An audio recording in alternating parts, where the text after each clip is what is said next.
Thank you all for being here to listen and be present with me. This has been a really interesting adjustment to Las Vegas from the wetlands of Western Washington. So, but happy to be here and happy to see you here.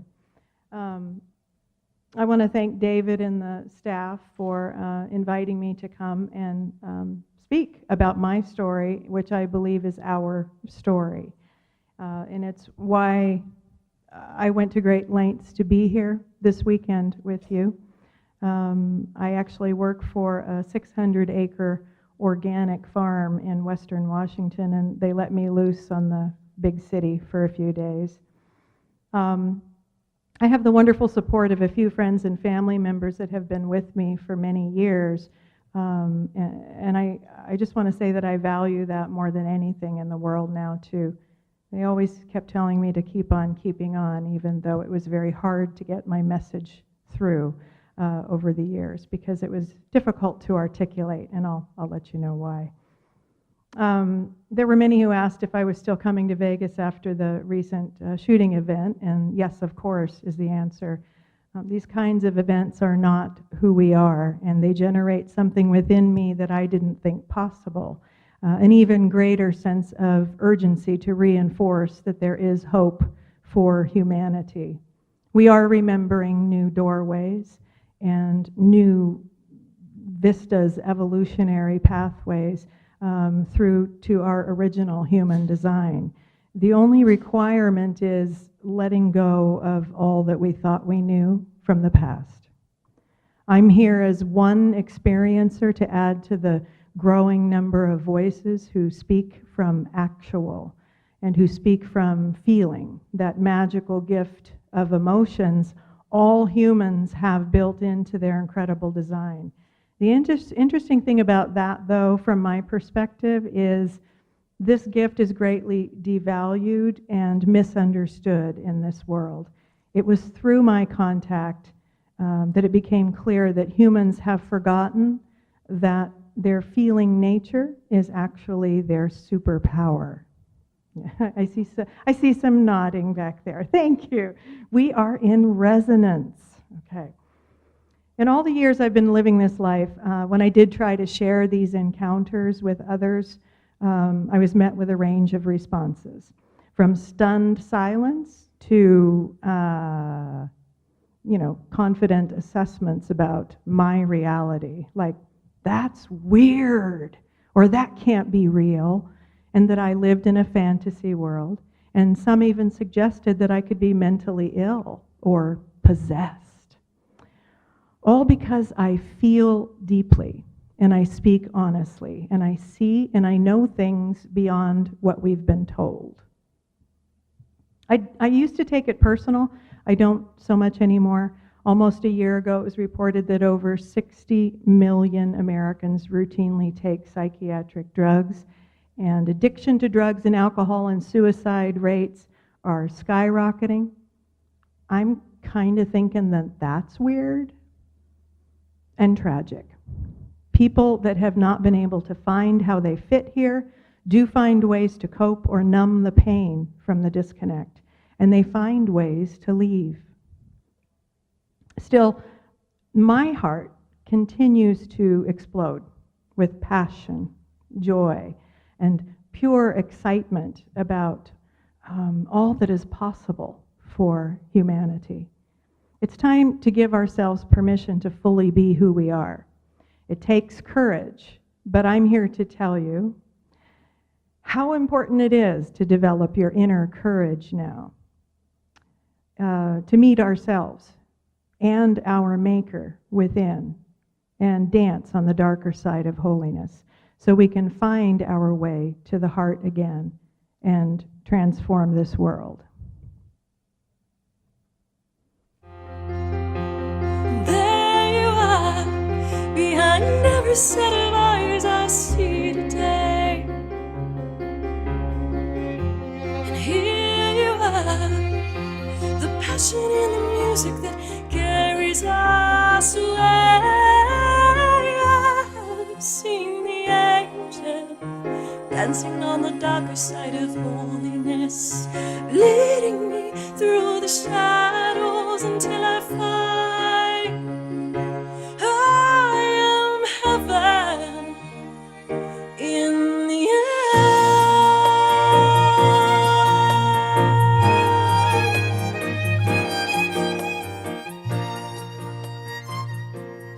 Contrary to what we've been taught, when we're engaged in our natural, clear feeling instincts, we simply know what's true. We've transcended the polarized conversation of fact versus fake. Once humanity feels the bioenergetic events that for me occurred with and without otherworldly encounters, the conversation about what's real and what's not real is over. Our bodies, our hearts, our feelings of connection beyond this limited reality become our common denominator. When love is restored in our lives and world, we remember that we do belong naturally. You won't see a lot of charts and graphs on my slides today because I don't use my energy to convince the intellect anymore. I'm here to ignite your hearts and encourage you to simply feel again, just as my visitors did for me. Not only, it's an important key, but not only in the exploration of consciousness, but for the very future of humanity. Experiencers of more cannot be contained within bubbles of belief and theory. We've shattered that bubble. We've experienced contact and, for some of us, ongoing communion. We cannot afford to dismiss emerging voices in this arena simply because it doesn't fit into a current or popular model of understanding. Everything is changing, and it's changing quite rapidly. The frequency intelligence that contacted me repeatedly throughout my life showed me through feeling visions as a child, then in 1987, and numerous times since, that much of what we're witnessing in our world now would be happening at this timing. This was an important validation for me. It gave me the courage that I needed to write the book and to stand in front of you today. Before this, most of it was filed away under, hope this makes sense one day. You know that feeling when the movie ends in the theater, the credits roll and the lights come up, there's a mess of popcorn and soda and candy debris everywhere, and we feel disoriented? For a few minutes afterwards, it's almost like we have to reorient back to ourselves and the reality we live in. We were so deeply immersed in the story and characters on the screen that we completely forgot about our own lives, relationships, and our own sense of passion and purpose. While we may be inspired by wonderfully uplifting and informative media when we can find it, being focused only on what is being projected onto a movie, cell phone, or TV screen to gather our data and influence our everyday opinions, and then using that to frame our lives, is the way of pure insanity. But that's exactly what we've been doing. We are disconnected from our original selves, and we are looping in a small reality, an echo chamber, if you will. If I had to choose one basic theme that was pressed into me throughout my life of contact beyond the bubble, it would be that everything we need to know and grow into the more of who we truly are as balanced, physical, spiritual beings beyond the distraction of theatrics is right here within us. Much of what we refer to as life has simply been a series of programmed frames and stories that have been provided to us. They keep us distracted, entertained, and/or afraid, and we believe it to be real. We even police each other in following the rules and sticking to the script. Unless, of course, our movies get interrupted. In the past, this has occurred mostly through accident, illness, or loss, events that have a way of bringing us into the present moment and cracking open our hearts. But there are other ways that so-called normal lives get interrupted. I wrote about these events in my book, Koyopa, Contact Within, The Plumed Serpent Rises. And I'll speak more about this in a bit. Much of the ancient wisdom pointed to this cycle of time that we are living right now. Each individual heart, excuse me, I was trying to do 3 things at once.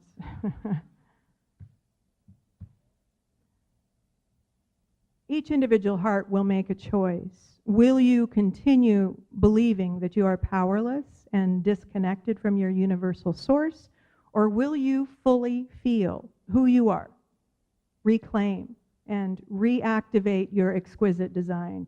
In other words, how do we bridge the distance between the movie screen that we've become so dependent upon to inform us and our own hearts and bodies that sit in the seats into one now streaming, perfectly harmonized, synchronous, passionate, interconnected life? I found that resonance was key to understanding this important integration. I kept journals of my contact experiences over a few decades, and it was around 12 years ago that I was shown many things about the power of our emotional nature, and that it is key to essentially coming back online with the universe. The method I was shown sounds pretty basic and simple when put in words, but what I found with some people I shared it with was an unusual level of resistance when it came to applying these tools to excavate the emotional debris that blocks us from our full connection to all that is. It's almost like people know innately that if they begin to apply honesty and truly feel what has been suppressed within, their lives may drastically change. Jobs, relationships, status, identities. It seems we've invested far too much energy in keeping up appearances, keeping things under control, and fitting into the routine at all cost. This is the timing on earth, an opportunity for truth and balance to be restored, firstly, within. There's no need to worry about the outer world. It perfectly reflects our own state of balance or imbalance with ourselves and the earth.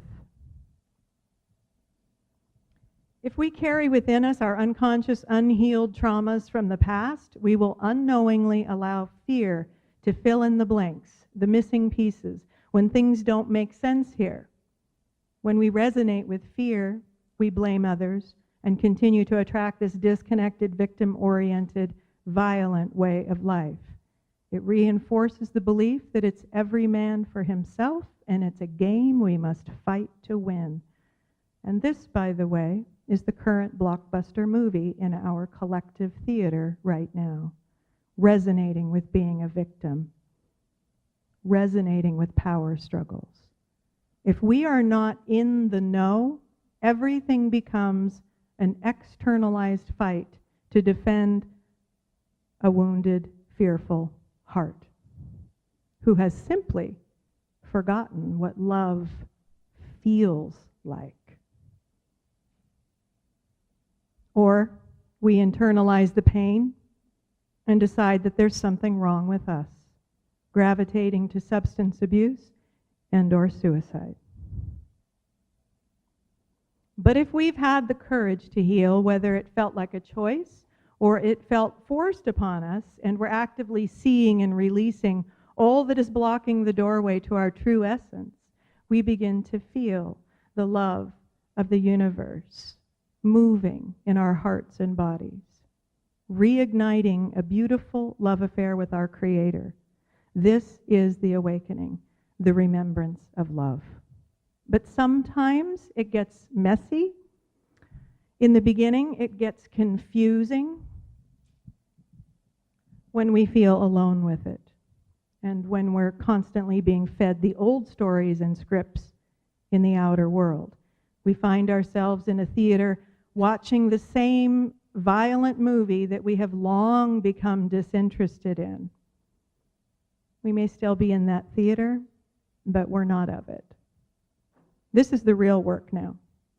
being in the world, but not of it. This stage of integration can be very challenging. But know that it doesn't last forever. It's a temporary stage in our collective awakening. Trust that you are not alone.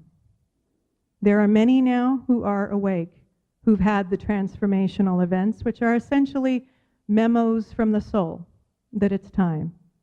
They are true spiritual warriors and healers that anchor here to support those who choose to heal, recover, and reorient to our feeling, knowing operating system. A natural state of consciousness where you always know what you need to know without ever looking at that old screen again. So we may have an experience and long to remain in sync with that love that we know we felt swirling within, but we find that it becomes exhausting to hold that harmonic balance and still keep a consistent face and routine for others in our lives. Many people around us still defer to the programming, to the old movies. But if we're paying attention, we notice that sometimes we also add a bit of energy into perpetuating the characters and storylines. We can't just blame it all on those people that we're waiting on to awaken. We've been complicit too. This is what must come to an end if we truly want to awaken into our wholeness, and from this new platform of wholeness, transform our world. It's time to tell the truth. Not just a special narrative that runs inside our heads or when we're meeting online with our special secret clubs, but out loud and with each other all the time. And I'm not talking about sharing what we think is true, but rather what we feel and know is true. And that takes a little bit more effort to locate this inner truth than to continue, let's say, regurgitating memes on Facebook feed, just to the things that we resonate with. Just make sure before you share other people's ideas that it's something that your heart resonates with. And it's the tone or the song you want to experience more of in your outer world. All of what I share now is from the integration of these openings, these downloads I received over the years. It's been my whole life, and I'm still integrating it, owning it, and articulating it. So here's the main scoop. If we want to be real, if we want our world to be real, we need to be real. It starts here. And in these times, it's absolutely imperative to be connected to our inner truth. Another important note that is somewhat related is the conversation about artificial intelligence and also plans for more sophisticated frequency-based technologies. I just wanted to say that I have come to understand that from this inner intelligence, that while there are benevolent uses in employing AI, we must be very, very careful now. I was informed that these outer technologies, while they try, cannot even come close to the power of our own innate capacities. In other words, it's vital to restore our whole consciousness before we make dangerous decisions based on a fragment of our functioning awareness. Let us unearth the fullness of our own intelligence first, before we agree, yet again, that we need these technologies to help or improve our lives here. They may certainly enhance our reality at some point, but should not be a substitute for what we have programmed out of our consciousness in order to fit into this narrow reality. Many of us are so far removed from our original selves that we have no idea who we are, unless it's associated with our jobs, our roles in society, politics, education, and in our families. We rationalize that we have to make these sacrifices, be miserable. We have to commute to work and sit in gridlock traffic to make money and feed our families. Hey, this is life, right? We can't risk our reputations to interrupt that movie that the rest of the world finds so hypnotic. The movie that's literally killing us. Because if we challenged it, we're afraid they would banish us from the theater and call us insane. I say, great. But then all that we've worked so hard for to force things to work within the given context would be lost. Or so we think. Then where would we be? I know where we'd be. I've lived there my whole life, in the in-between, neither fully in one world or the other, wondering if others would join me after the interruptions in their highly conditioned lives. And this is what is happening now. But we're not seeing a lot of these news stories on the screens right now. Why? Because we need to wake up. Right where we are. Embody our original, passionate self that knows why we are here. Look each other in the eye again. Love each other and make this happen ourselves. No one is coming out of the movie screen to save us. Whether the hero is a religious savior, aliens, Captain America, or Wonder Woman. The Hopi knew.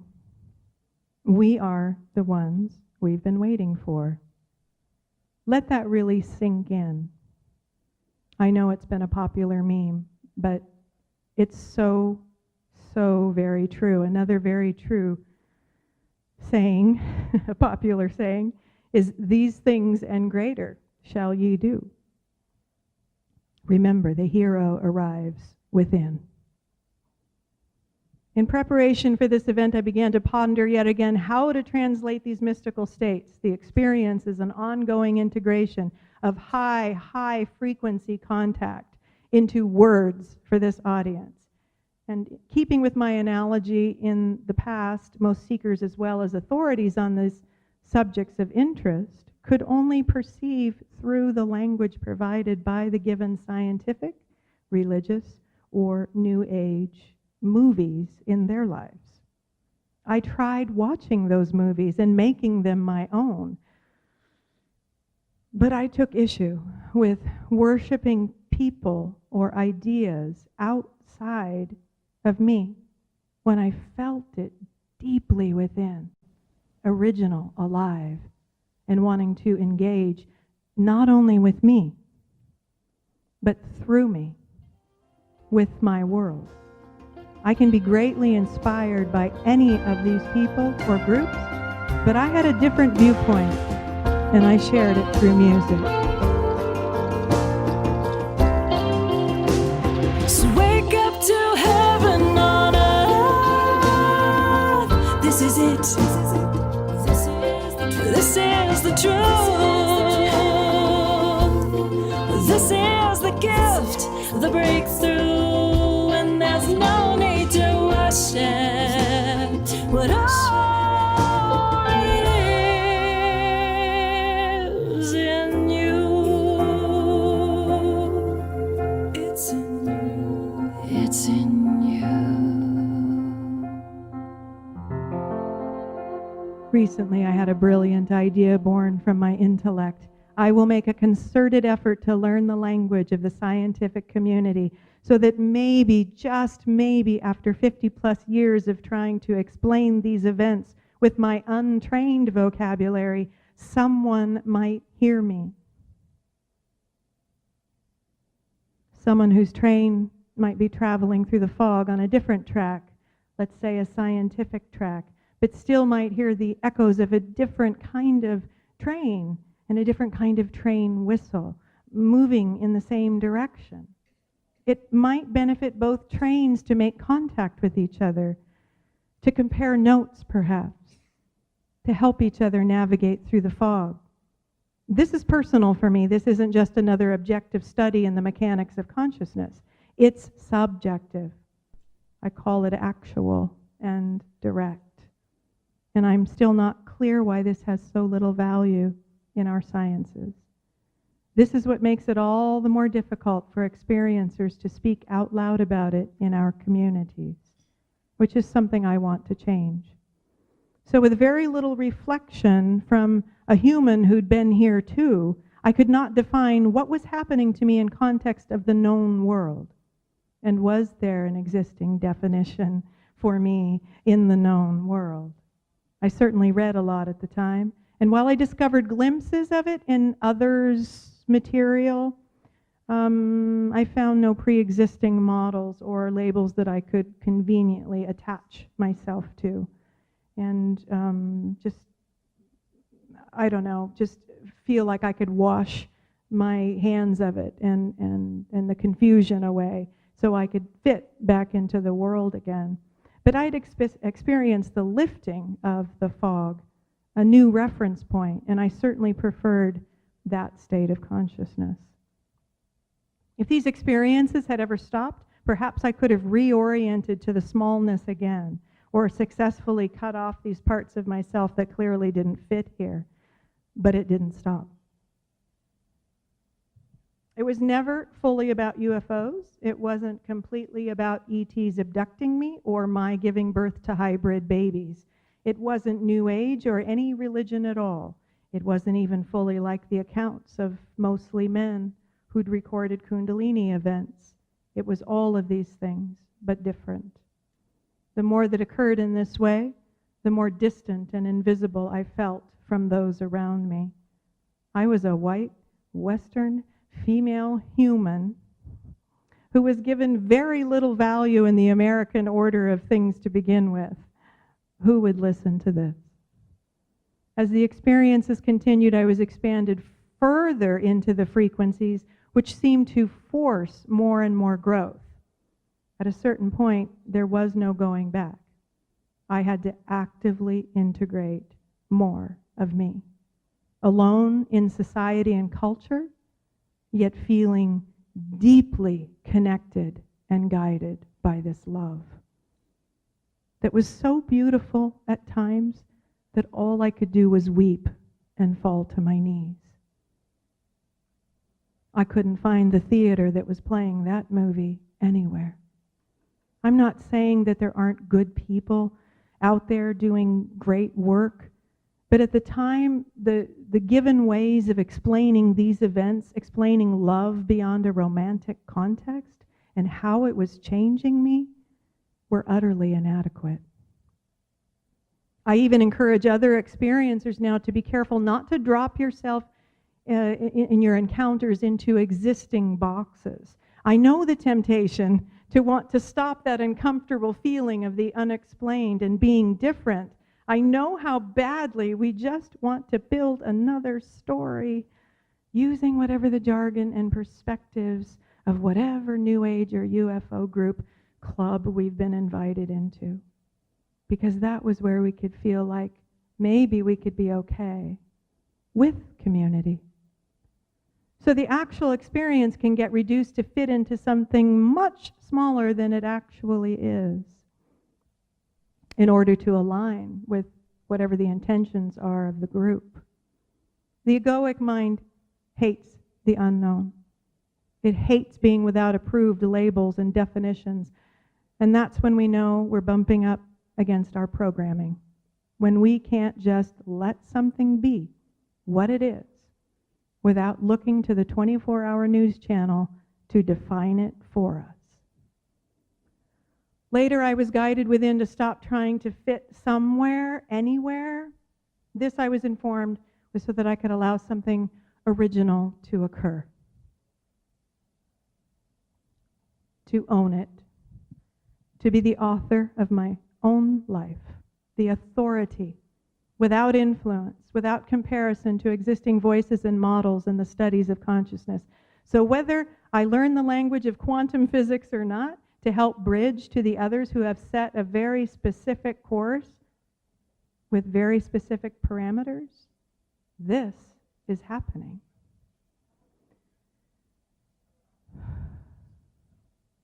With all of my musical creations and book, it is an offering to my fellow human with a simple message. This is important. This goes beyond belief and theory. You need to feel what you're connected to. It will change you. It will bring the movie screen and our hearts, minds, and bodies into one thing.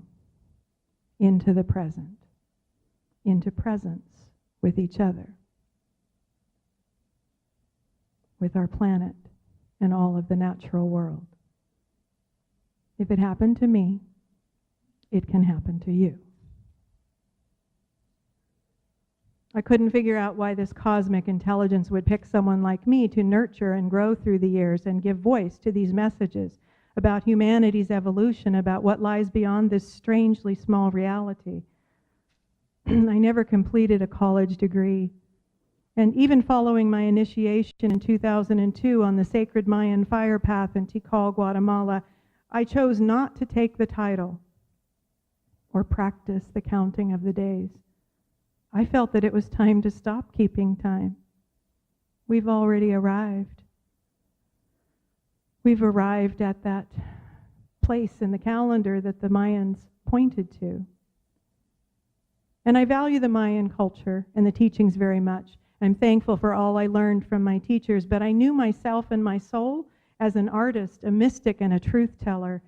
After my initiation fire, I simply climbed to the top of the Temple of the Jaguar, and I spoke as an equal with all of creation. I said, I am here. I'm ready. Just let me know how I can help. 3 years later, when the messages began to arrive, it was all so confusing to me. And I always felt so inept because even though I tried hard to share this data, I could never seem to fully transfer all the layers of the massive downloads of feeling, knowing data into something mental or dramatic or palatable or even profoundly sacred. But people, I found, were generally not interested in what I was learning about turning the attention within and willing to be honest about their lives and what they were feeling. The movies on the screen were just too mesmerizing. For centuries, the wisdom of this magnetic feminine resonance remained unstructured, watery, and mostly invisible to the masses. And it hasn't exactly been welcomed here. She has been banished and demonized. And from my vantage point, I clearly get why. This feminine voice says that it's here and it's already within you. But that would require your engagement with it. It would require feeling and healing, which means actively breaking through the prison walls of programming. Of course, it's about facing all of your unconscious demons and the pockets of pain that they feed upon. But I've noticed something far more alarming with some people. The glaze that comes over the eyes or the glitchy eye movements that occur when I speak of consciousness around feelings. And I am not kidding. And yes, it's like a glitch in the matrix. For some, it's far easier to just keep creating new stories, new identities, new clothing to wear than to face the fears and rediscover the grace that lies beneath all the pain and the misunderstanding of adapting to a cold and confusing world. Believe me, I can't even begin to find the right words to tell you how freeing this process is. Except that it's well worth the journey. And once you engage with it, the core within that connects you to the heart of heaven and the heart of earth, you will find that this healing and unfolding was never as scary as you thought it would be. And life begins to make far more sense. By the way, the Maya never predicted an end of the world in 2012. It was the end of a major cycle, a grand phase in the cosmic wheel, a time that has potential for great destruction or massive transformation. We're waking up. We're remembering. Instead of adapting to smallness over the previous centuries, we will now launch into expansion and experience the joys of adapting to our greater identity and gifts. It's an important choice for all of us now, to continue to crouch and hide, or to courageously emerge, fully live and fly. What I learned about the divine or sacred feminine is the, quote, return of it is when the heart is innocently engaged and in sync with the vibrational truth of who we are. These frequencies will naturally move us to blossom, just like a rose, with no thought, no hierarchy, no mechanical equations, no need to study for years to figure it out. It just grows and blossoms with the love of the sun, the water, the soil, and the breeze. It's effortless. And it's your true and total identity. The balance that comes from the fusion of the natural world, the elements, and the whole brain masculine and feminine aspects of ourselves. I'm new to this public speaking thing. Just a few days ago, my focus was about when the farm's next crop of Brussels sprouts would be coming from the field to the market. I live a simple life now, a life with real people and real things that I love. Instead of focusing on building an online or on-screen identity as an intuitive healer, I connect and practice with whomever arrives in my space. I respond if someone asks for help, and I'll do a formal session or healing group if requested, if I feel I'm the right helper for them. The guidance has been to integrate our whole nature right where we are, and to make it all one thing. No more compartmentalization of our roles or identities here. This is where the oneness begins. Each of us making our lives one with our own heart, our unique passions, our place on the planet, and with our communities. Don't watch and wait for the screen to provide this information. Again, it arrives within you. These states of consciousness must be directly experienced in order to fully understand the inevitable reorientation that occurs. When this mind-shattering energy meets matter, our very own physical bodies, everything shifts. And the doorway I was shown is in consciously inviting all of your feelings into your body, into present moment attention. When this immense love is also infused into matter, into our bodies, this is when we feel and know the truth that sets us free. In my experience, it seems that sound and resonance is the language of the cosmos, the earth, and of our source. It's our language too. It feels in my body that I'm fully connected with an infinite field of love. I am that love and I relate to that love at the same time. It fills my body. It feels magnetic. It feels like light and sound at the same time. It's music. In the late 1980s and 90s, I was a singer and fronted a few rock, top 40, and original music bands in Southern California. In the late 90s, after a dark night of the soul that culminated in Koyopa, it's more commonly known as Kundalini. I prefer the Mayan term, which I address further in the book. But at this time, the energies began arriving through this opening that occurred to essentially collaborate musically. There were downloads of both melodies and lyrics, and I had to quickly relearn how to play the piano, so that I'd only dabbled with it as a child, so that I could capture the music that was coming. In hindsight, it's clear that music and poetry became my first sound translation of this massive love. I didn't write the music for others. I wrote it for me, and I invited others into my resonance. The voice of my heart has always known,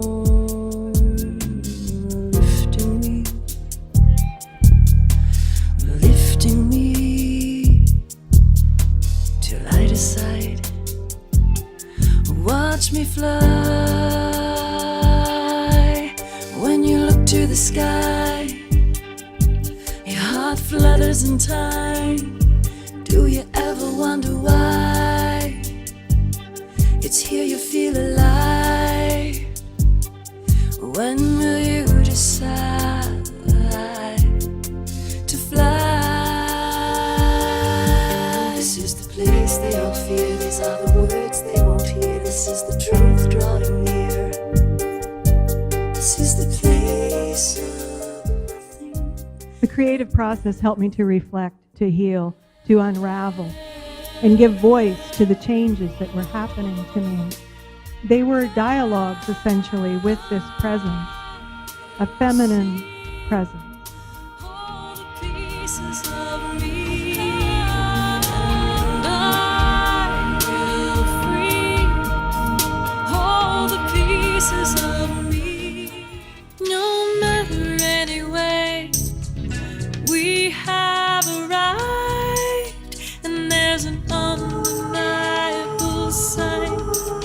This is an undeniable time to live. You're unforgettable, incredible. It's just inevitable.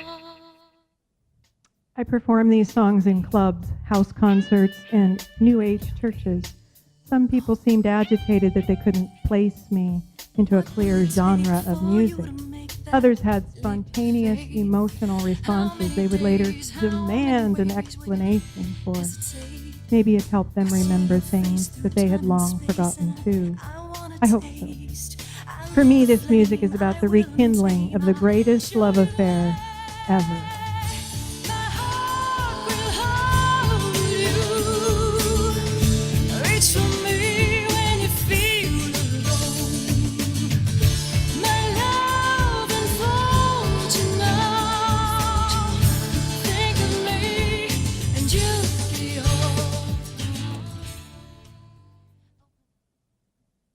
Ultimately, I wrote, recorded, and performed 3 musical CDs of translations of what I was experiencing, communing with and integrating, like an artist does. I'm thrilled that my dear friend and Grammy Award-winning musical producer and artist Larry Mitchell is here with me today. Larry produced all of my music, this guy right here, hiding behind the iPad.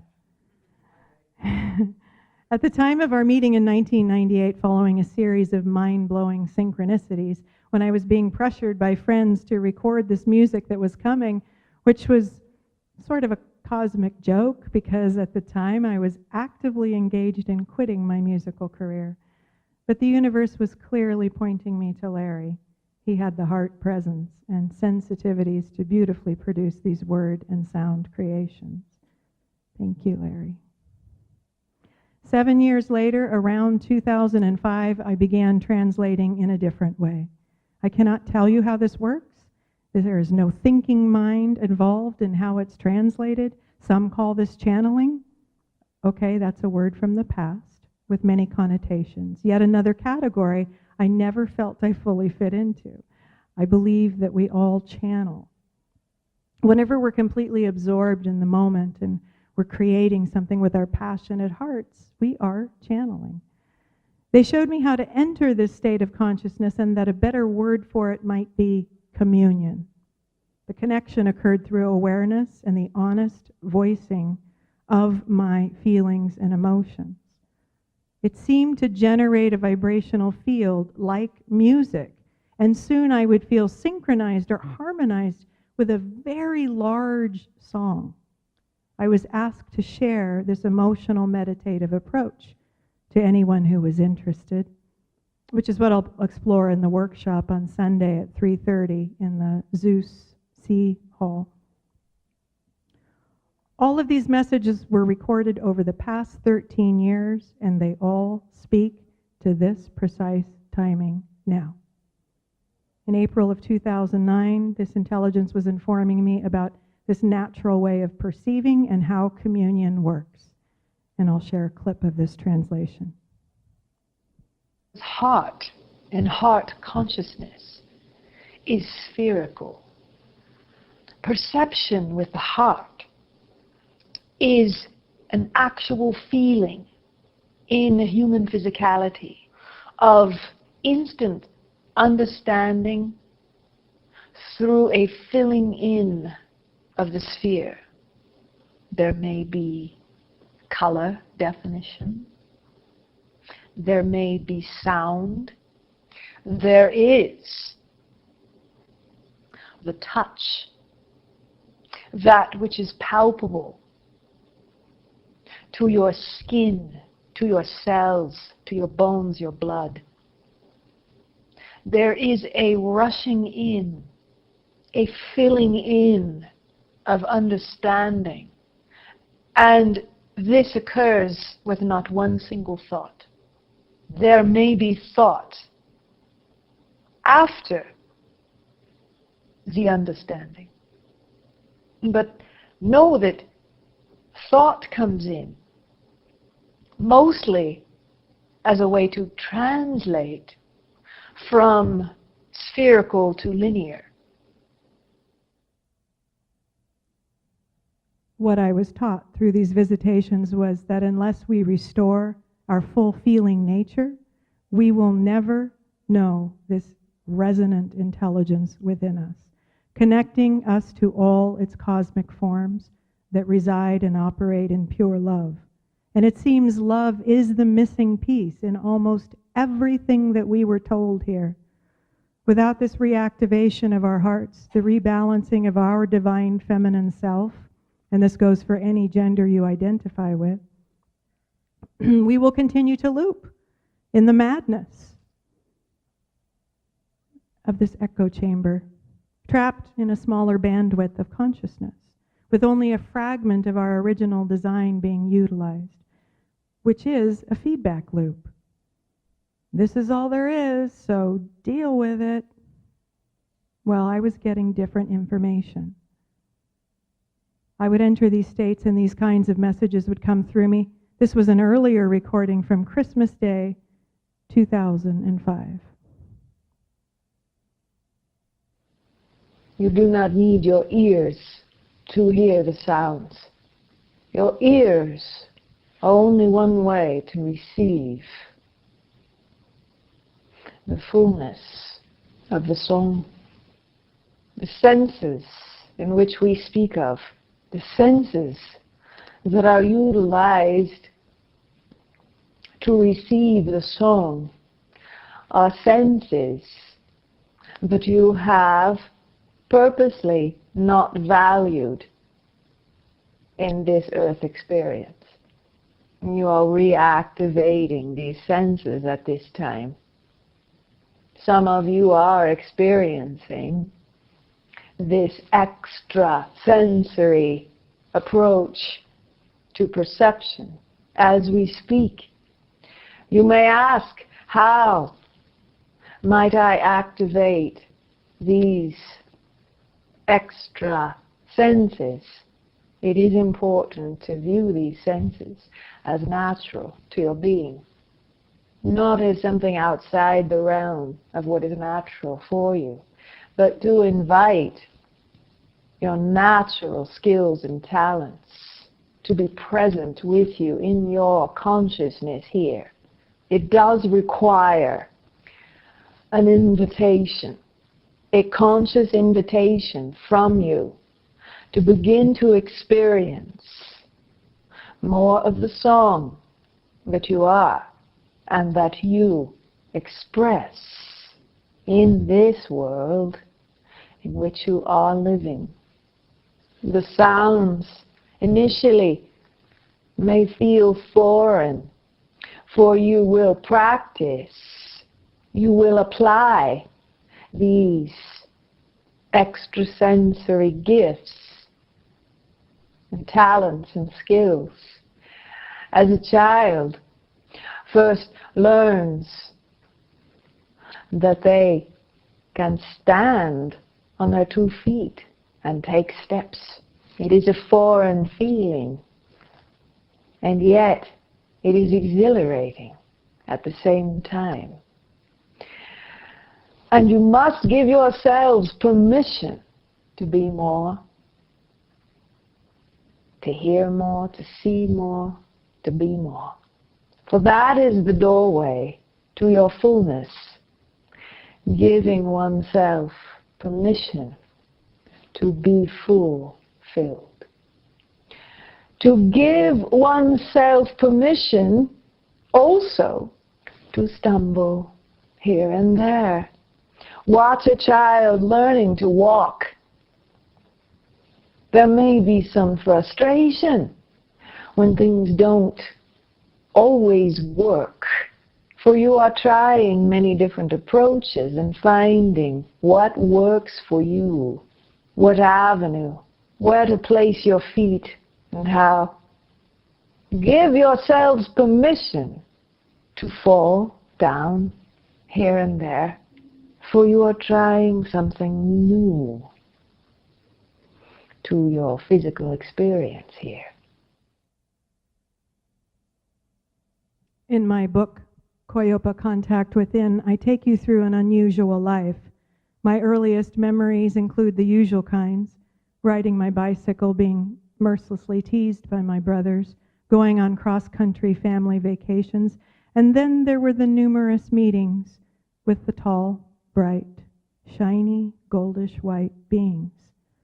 Later, I called them angels, because I heard my mother and others in my life talk about beautiful beings that loved us and cared for us, that we don't always see, but if we prayed hard enough in just the right way, they would maybe help us out of difficult situations. But I noticed that we could only speak of them in context of church and religion. It wasn't recommended that we speak of such things in our everyday lives. In my world, it all made sense, and it was all so perfect until one day in the sandbox. My visitors informed me that they would be leaving for a time, and that I needed to adapt, to learn how to live like those around me. And one day, when I was older, they would return in a different way. I cried, of course. The pain in my heart and body was immense and very real.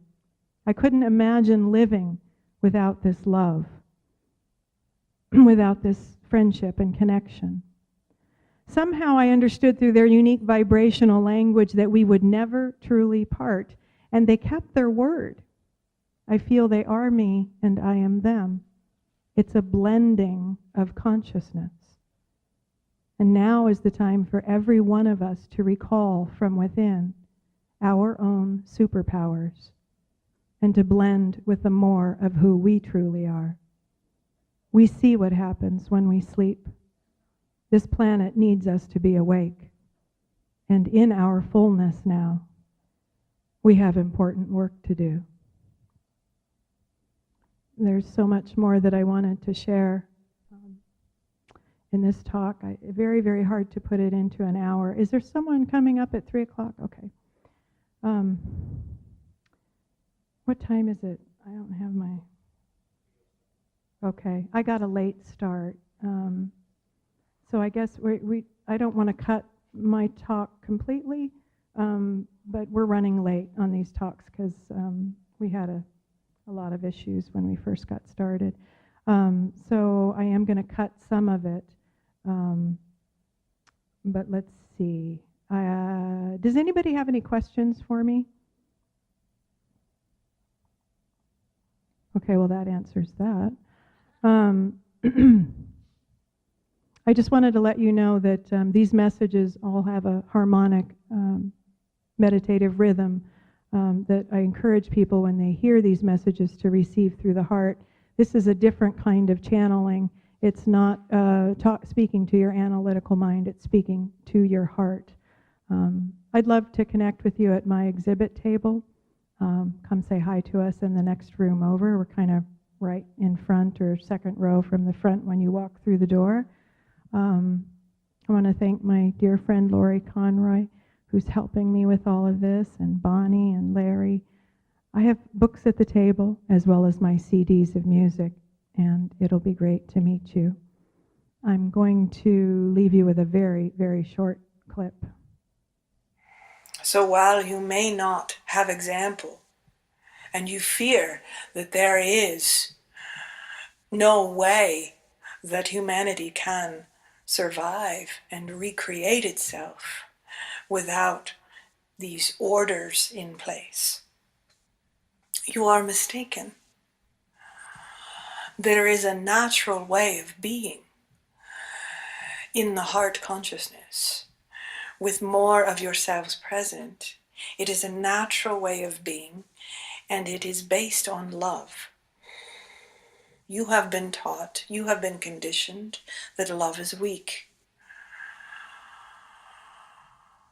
Now, if you were taught of the true power of love and embodying this love that is who you are, your universal identity, then you would completely disrupt what was in place to control. All right? We do not wish to dwell on what occurred in the past. It is important that it is acknowledged and integrated. Now it is time to integrate your natural state. This does not come with the explanations that the mind and the intellect demand. It is an expansion into more, the memory of more, the identification of more, and then you practice this power on earth.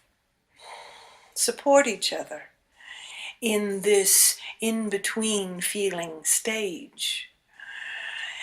Understand that it is not going to make sense. Let go of the need for it to make sense in terms of your past. You are letting go of the past. You are letting go of the limitations. You are letting go of your constant adaptation to smallness. The reversal has occurred. At the very least, be willing to turn in the direction of your expansion. To trust that with the embodiment of more and more individuals embracing their soul and their natural state and acting on this with feet on earth, understand that it is a rapid momentum into this new way of being, this expanded way of being on earth.